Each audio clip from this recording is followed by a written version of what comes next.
Boa noite, esse é o Conexão ND, aqui na Record News.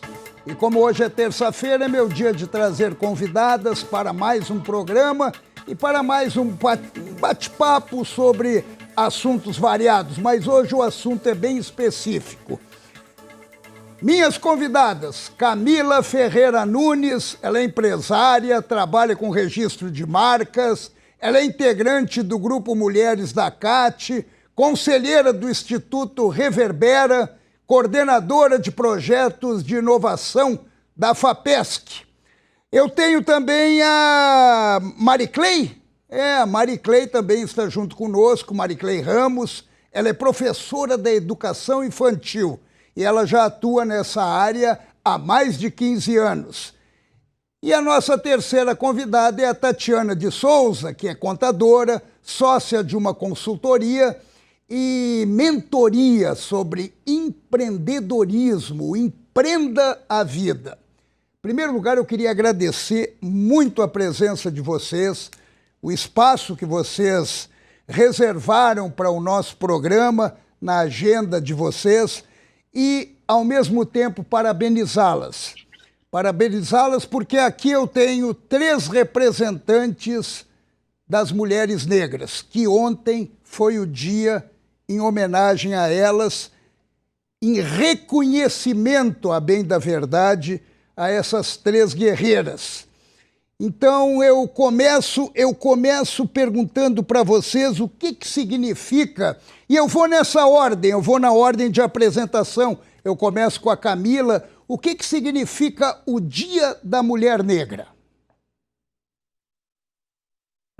O Dia da Mulher Negra, né? Eu acho que ele traz um peso de quem veio antes da gente e lutou para que a gente pudesse estar aqui hoje, inclusive batendo esse papo, né? Então, pelo menos para a Camila, é essa representatividade do Dia da Mulher Negra latino-caribenha, né?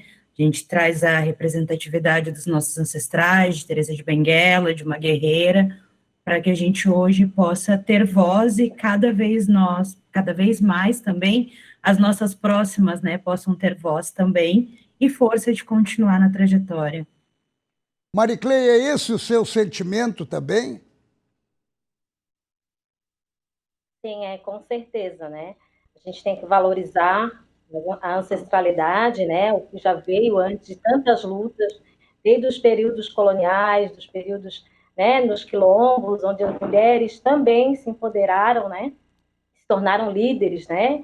De grandes movimentos e que a gente hoje, atualmente, a gente ainda continua nessa luta e que esse dia seja especial de reflexão, que a gente perpetue ainda mais essa conquista, que é o lugar da mulher em qualquer lugar, né? Principalmente também a negra. Tatiana, é verdade, a mulher, a luta das mulheres, né, e principalmente da mulher negra, porque qual é a diferença, Tatiana? A mulher negra, a luta é muito maior? Eu acho que o dia da história, né, com tudo que as nossas colegas também colocaram, e essa é uma data em que a gente homenageia a Teresa de Benguela por ela ter liderança no Quilombo. A mulher negra, ela traz, além da responsabilidade de ser mulher, né, em que a gente precisa se posicionar a todo momento pela história da sociedade em si, a mulher negra, ela tem uma responsabilidade a mais no sentido de estar representando uma raça, estar representando uma história que muitas vezes não foi contada na sua realidade e que a gente precisa ocupar aí um espaço e conquistá-lo cada vez mais todos os dias. Você falou agora de, desculpe, de Teresa de Benguela, né? Teresa de Benguela foi a rainha do Quilombo, né? Lá no Mato Grosso, perto de Cuiabá, se eu não me engano, o Quilombo era o... Ai, me ajuda, Querenterê, é esse? Quarenterê? Hein, Tatiana, é com você. Não tá, eu acho que eu não estou pegando bem teu áudio, mas eu vou pular lá para a Camila enquanto a gente arruma o áudio. A importância da Teresa, que é uma data também que homenageia ela, né, Teresa de Benguela, qual é a importância dela?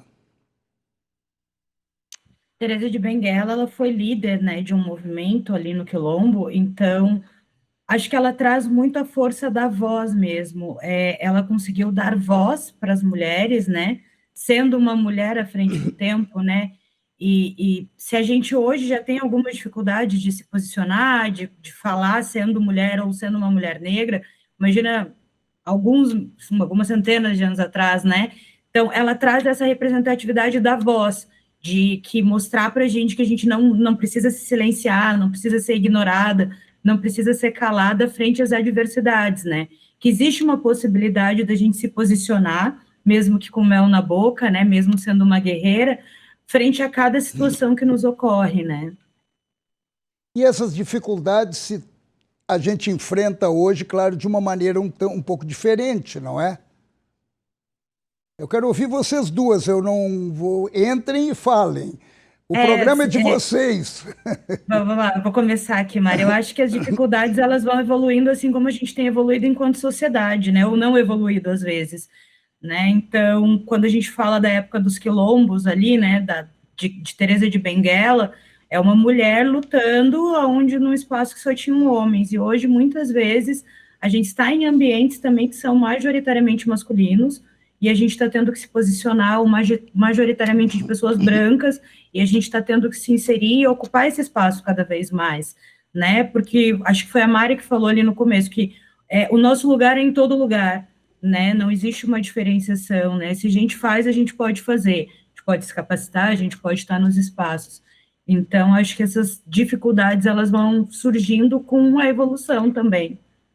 Teresa de Benguela era uma rainha do quilombo, e falando em quilombo, eu não sei se vocês estão a par, eu recebi essa informação agora há pouco, o Ministério Público Federal e o INCRA reconheceram oficialmente a primeira comunidade quilombola de Florianópolis.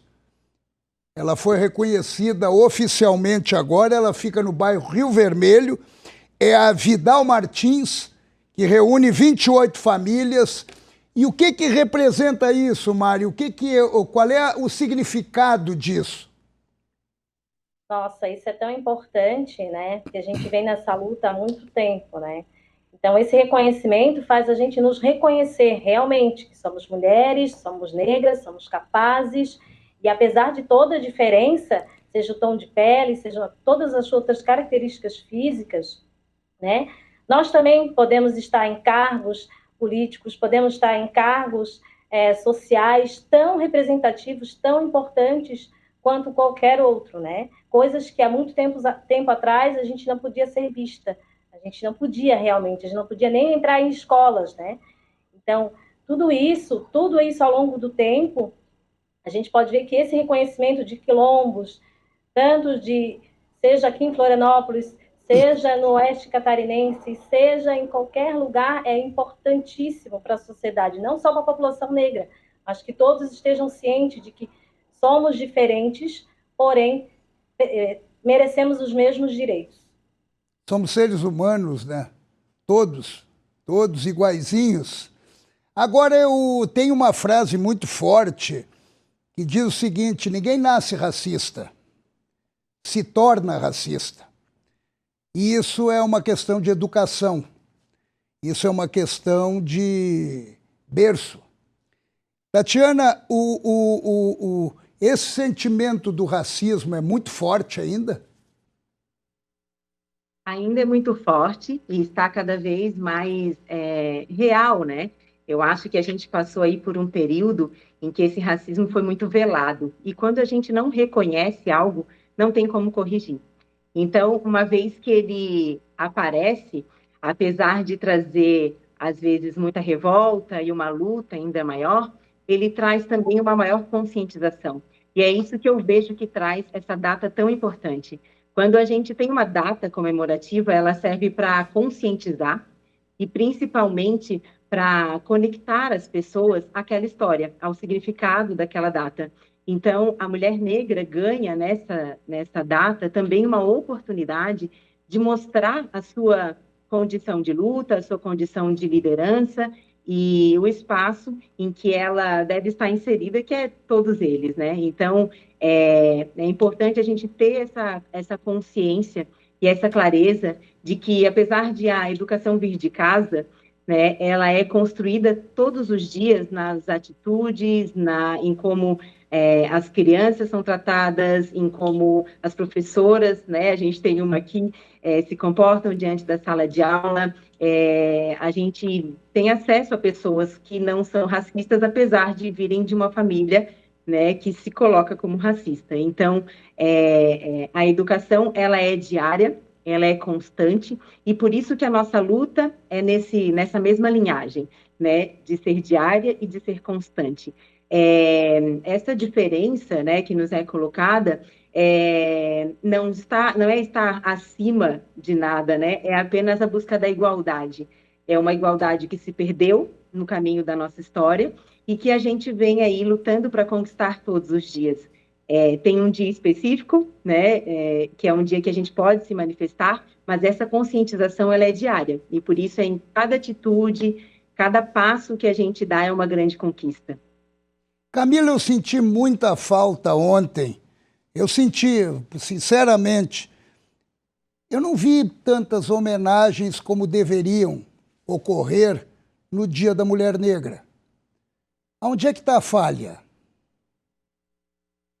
Acho que é uma coisa bem sensível, assim, né? Porque acho que a partir do momento que as pessoas colocam, principalmente, que todo mundo é igual e a gente é tratado com desigualdade, a gente já encontra uma falha nesse sentido, né?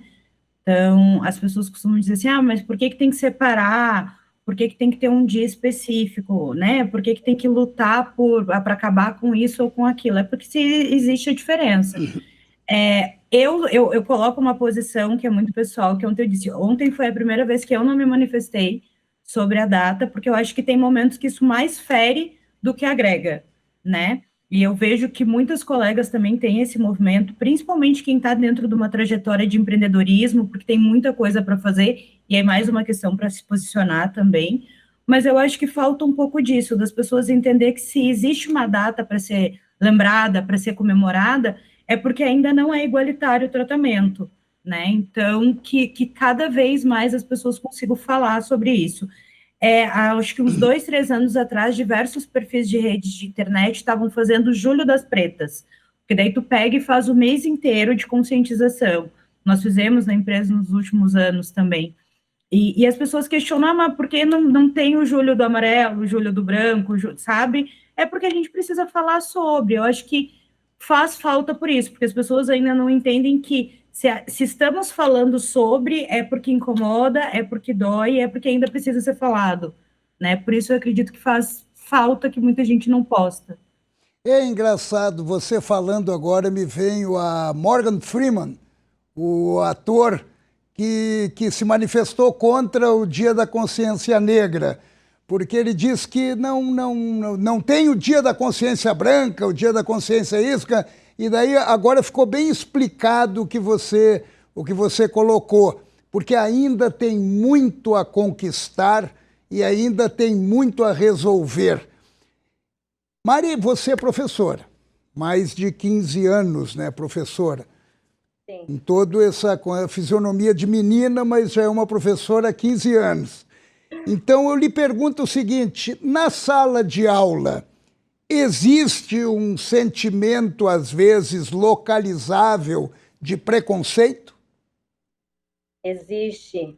Infelizmente, ainda existe muito. Até mesmo, vamos dizer que inconscientemente de alguns colegas que acham que é mimimi, que acham que essa luta já se terminou, e não. É pelo contrário, essa luta apenas está iniciando, que a gente, né, ainda tem que lutar muito para a gente conquistar, ser visível, vamos dizer assim, na sociedade. Eu mesma fui me tornar negra aos 20 anos de idade. Eu me percebi negra aos 20 anos de idade. Então, isso é muito difícil para nós. Me ajuda a entender. Fui me tornar negra aos 20 anos de idade. Então, vamos lá. Para a gente se perceber que a gente é bonita, não se sentir inferior, ter autoestima, se autodeclarar negra, isso é muito difícil, porque a sociedade ela impõe que você é inferior, que seu cabelo não é bonito, que você não se veste da forma ideal. E para a mulher negra, isso é pior ainda, né? Porque a gente sabe pela história que, antigamente, o negro era inferiorizado, né? Não era visto como um ser humano. Então, hoje em dia, em sala de aula, a gente percebe muito isso, né? Eu tenho um relato muito importante, que eu trabalho agora atualmente na educação infantil, então, às vezes eu vou de cabelo solto, né? E uma menina falou para a mãe dela assim, nossa, que bom que eu encontrei uma pessoa igual a mim, né? Que eu estava de cabelo solto, com cabelo encaracolado. Então, ela se identificou, né? Ela teve uma representatividade positiva, né? E que, a partir daquele dia, ela ia usar o seu cabelo solto, ia usar a roupa que ela quisesse, independente de opiniões alheias, que falavam que não era bonito, que ficava muito cheio, que era muito selvagem. Infelizmente, a gente escutava esse tipo de coisa, né? Então, por isso que eu digo, essa conscientização é muito importante, esse pertencimento negro, né? Esse reconhecimento quilombola, o reconhecimento da cultura, da história. Nós temos uma lei, né?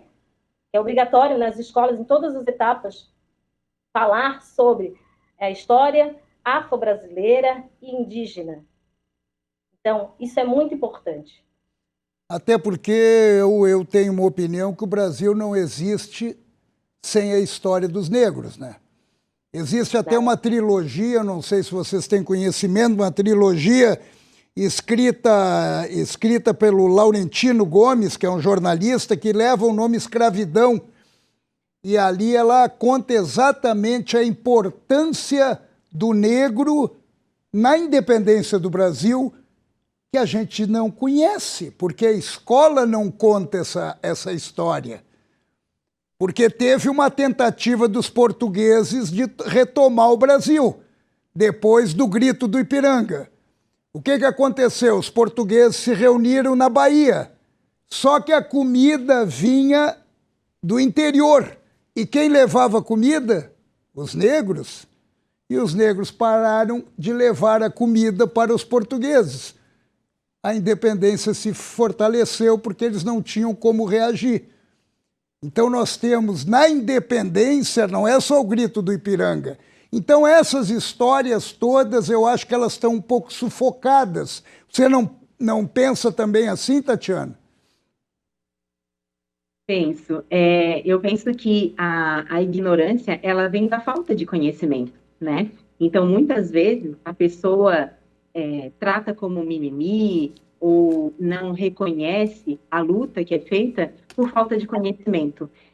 Nem dá para julgar uma pessoa que não lê, ou não estudou, ou não tem conhecimento sobre a escravidão, sobre a história da raça negra, a própria história do Brasil, né, que se mistura com a nossa própria história, e julgá-lo, porque sem conhecimento não tem como você dizer que é contra ou a favor algo, né? Então, eu reitero aqui o fato de a educação, né, ser a grande responsável por guiar também essa luta e por nos conduzir num caminho melhor, né? Meninas, se vocês me permitem chamá-las de meninas, eu vou fazer um breve intervalo, é rapidinho, e quando eu retornar, eu vou conversar com vocês sobre a mulher negra e o mercado de trabalho, que eu acho fundamental, porque eu vejo que aqui tem mulheres, entre vocês tem uma professora, tem empreendedoras, então eu queria perceber o mercado de trabalho e as dificuldades e conquistas de vocês. É rapidinho o intervalo e nós já voltamos com as Três Guerreiras.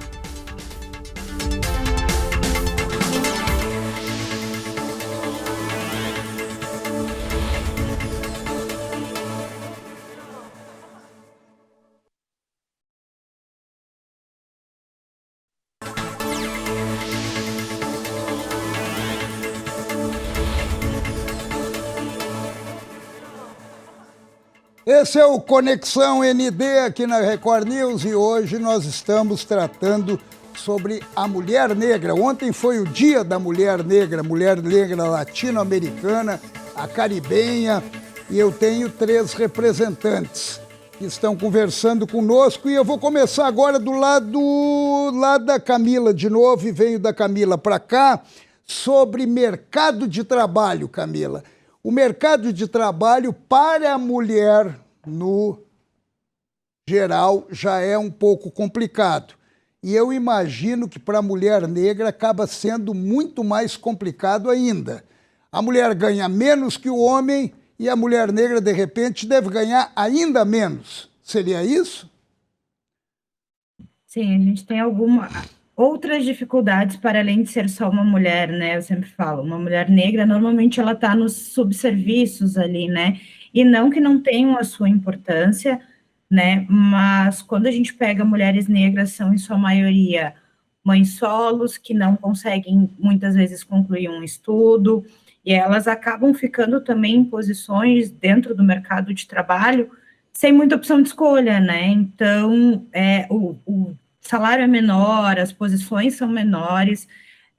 Alguns estudos, até ontem, lendo algumas reportagens, né, em comemoração ao Dia da Mulher Negro-Latino-Caribenha, falava justamente sobre isso, assim, que os dias existem, né, as comemorações, as lembranças existem para que a gente possa possibilitar que mais mulheres negras tenham acesso à questão do conhecimento, à questão do estudo e principalmente a espaços de poder, né, que muitas vezes foi dado só aos homens e a pessoas brancas, né, então que a gente consiga ir escalando isso aos poucos. Então a mulher negra muitas vezes ela está abaixo da pirâmide ali na questão do mercado de trabalho.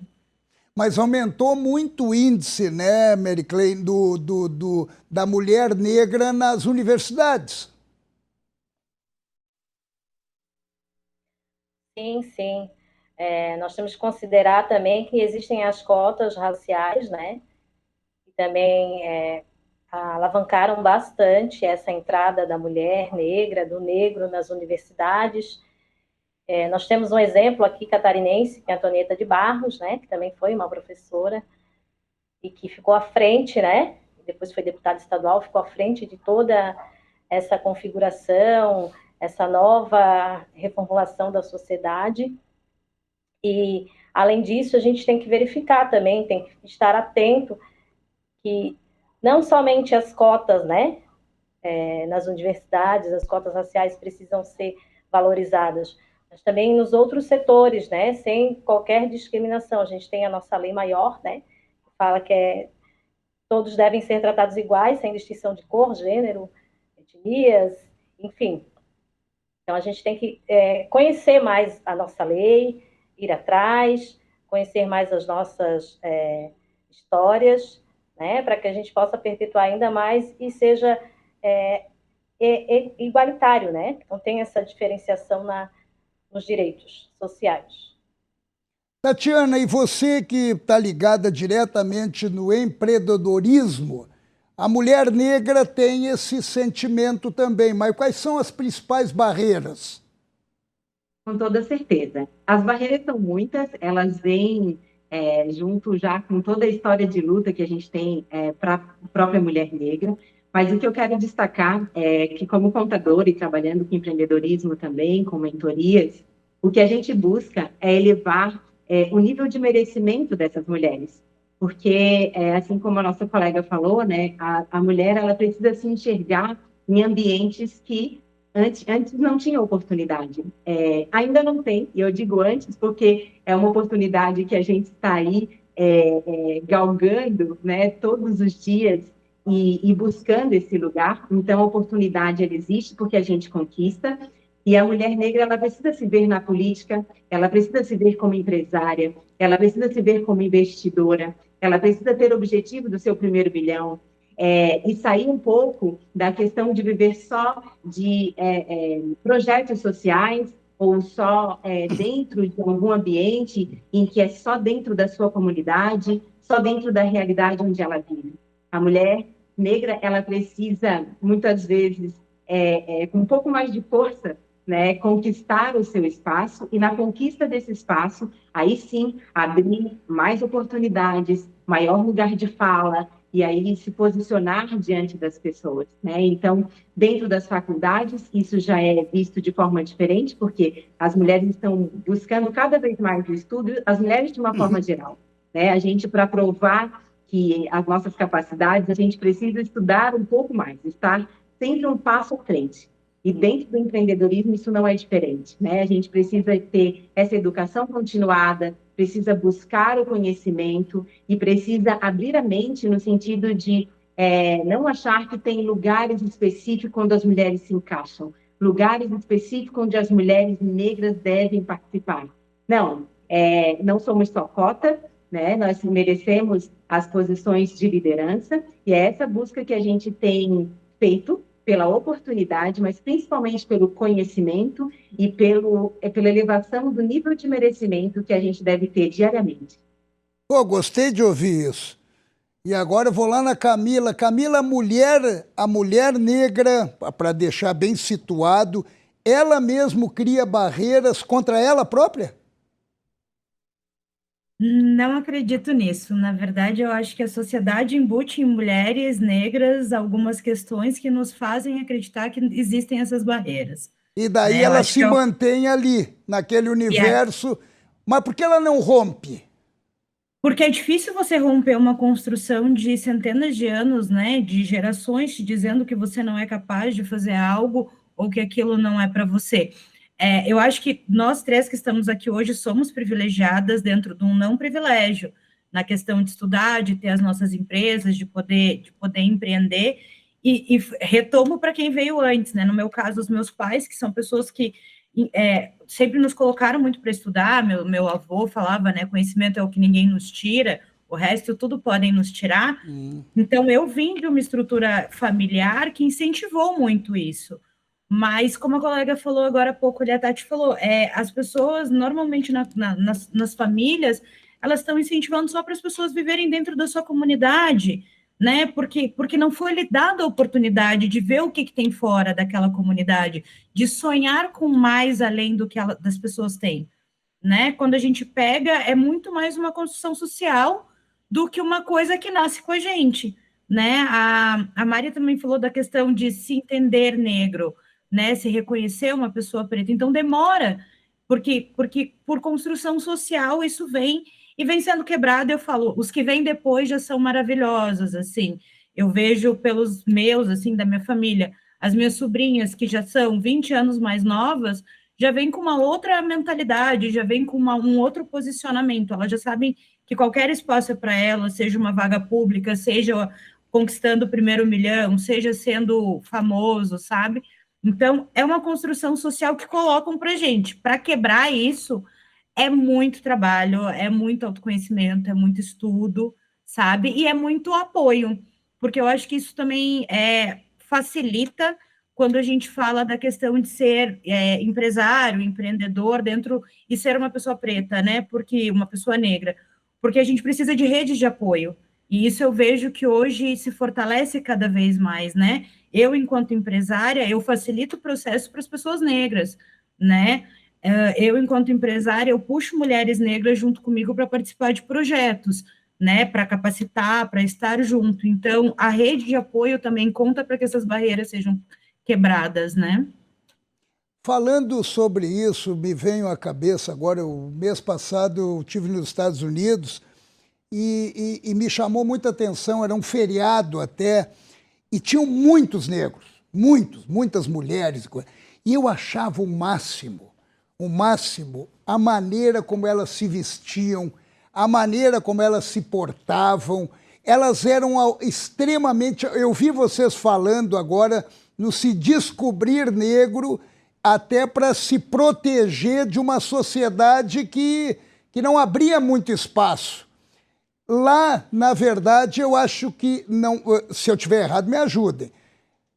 Mary, lá eles não se impuseram mais e não se colocaram mais, impondo a cultura deles lá nos Estados Unidos.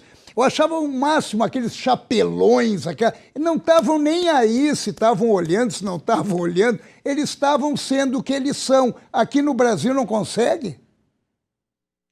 Na verdade, a gente tem que tomar cuidado, porque era uma data festiva, né? Era um feriado, poderia ser um evento. Mas é feriado dos veteranos lá de guerra.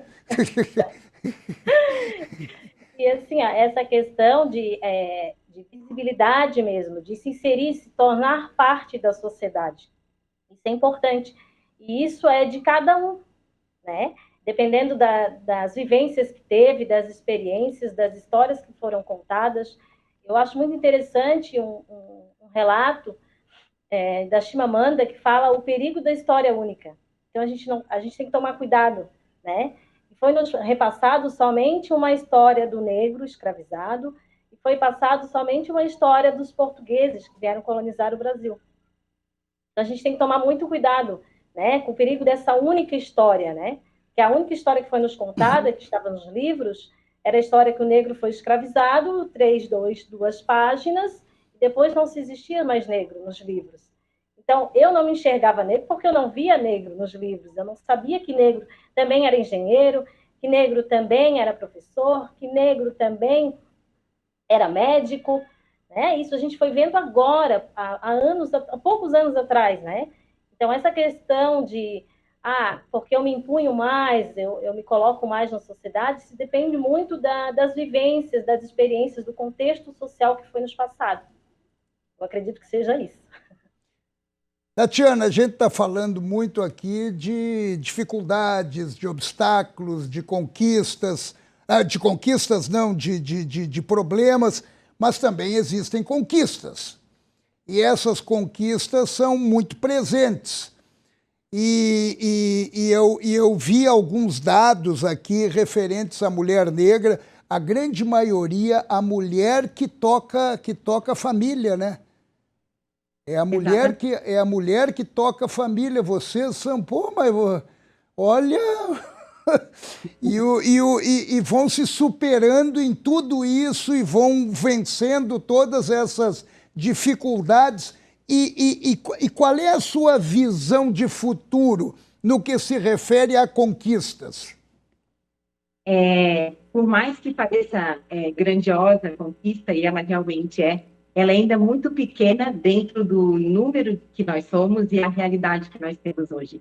A mulher em si, ela já é quase 60% da sociedade.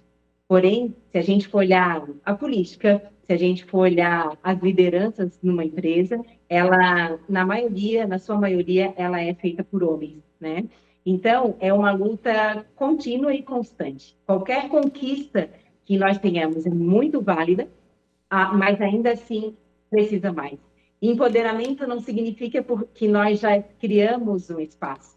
Significa que nós estamos lutando todos os dias com muita garra por ele, né? Então, quando a gente vê falar de empoderamento feminino, né, de uma forma muito clara e mais ampla, fica parecendo, né, do nosso lugar, assim, de que já melhorou bastante, já mudou muito, mas na mesma proporção a gente ouve muito sobre agressão a mulheres, sobre relacionamentos abusivos, sobre mulheres que se sujeitam a isso por não ter uma independência financeira e por isso acabam tendo a vida muitas vezes marginalizada. Mas sim, as mulheres são grandes responsáveis dentro de uma família. Muitas vezes essa família só tem a mulher, né? Então ela se coloca na obrigação de fazer a criação daqueles filhos e de dar continuidade a essa família. Isso, de uma certa forma, aí sim, né, a empodera com responsabilidade, né, por dar continuidade, por falar de gerações futuras. Eu acredito que, para o futuro, o que pode mudar a realidade da mulher negra é as pessoas terem empatia. Porque hoje a gente vê falar de vitimização, de falar, estão se colocando numa posição menor ou maior. Qualquer coisa que a gente fale aqui não vai ser sentido pelas pessoas da mesma maneira, porque só quem passa é que sabe. E isso em vários aspectos da vida. Mas quando se é mulher e quando se é negra, só quem passa por alguma situação é que entende que tipo de sentimento aquilo gera na pessoa, que tipo de crenças e que tipo de sentimentos que isso desperta e que a faz ou evoluir ou retroceder. Então, a empatia, né, que ela vem junto com a educação também, é o que vai fazer com que as pessoas se conscientizem e também se coloquem no lugar dessa mulher que está em busca do seu espaço, né? Como eu já falei anteriormente, fica parecendo que a gente quer, talvez, estão querendo demais, ou querem um lugar que não é seu. Não, são busca de direitos, né? Pelo número que somos, pela capacidade que temos e por uma história que foi esquecida, ou melhor, não foi estudada, não foi colocada abertamente. E por isso criou pessoas com ignorância no assunto, e sendo ignorante eu não tenho como me colocar no lugar do outro. E se eu não me coloco no lugar do outro, eu não sinto dor. Não sentindo dor, eu não a reconheço. Se eu não a reconheço, eu não preciso tratar. Então a sociedade precisa abrir os olhos, precisa estar consciente, e essa consciência a gente coloca no nosso dia a dia, né? Na nossa vida, nos nossos negócios, na nossa família, entre os nossos amigos. E essa rede de apoio que a Cami falou é muito importante, porque ela vem de encontro a um espaço que, se você não é racista, então faça parte dessa rede de apoio. Veja aquilo que você pode contribuir. Veja o espaço que você está dando dentro da sua empresa, no seu local de trabalho, na sua comunidade, porque quando não é a nossa realidade, é muito difícil de compreender. Né? Nós aqui, né, mulheres que estamos dando essa entrevista, nós temos uma situação, uma realidade que foi conquistada, mas a grande maioria ainda não alcançou esse espaço. Né? Então, até para a gente reconhecer as pessoas que não chegaram nesse espaço, que não se veem nesse espaço, a gente também tem essa dificuldade. Então, essa rede de apoio, ela se faz muito importante para esse crescimento também. Tatiana, Camila, Mary, pô, foi uma delícia conversar com vocês. E a cada dia eu agradeço mais aos meus pais. Vocês não imaginam o que eu fiquei de feliz hoje de poder, de uma forma singela, homenagear através de vocês as mulheres negras. Eu agradeço aos meus pais, e eu falava aqui agora há pouco no intervalo, porque nós temos um representante aqui do homem negro, aqui, um dos câmeras, e eu falava para ele, eu agradeço aos meus pais que eles me ensinaram a ver as pessoas como seres humanos, e não pela cor. Obrigado pelo carinho de vocês, obrigado pelas mensagens de vocês, e continuem. Continuem, porque, como eu disse no início, vocês são 3 guerreiras que representam as mulheres negras. Um beijo para vocês e um beijo para vocês que nos acompanharam até aqui em mais um Conexão ND. Terça-feira que vem, se Deus quiser, eu estarei de volta.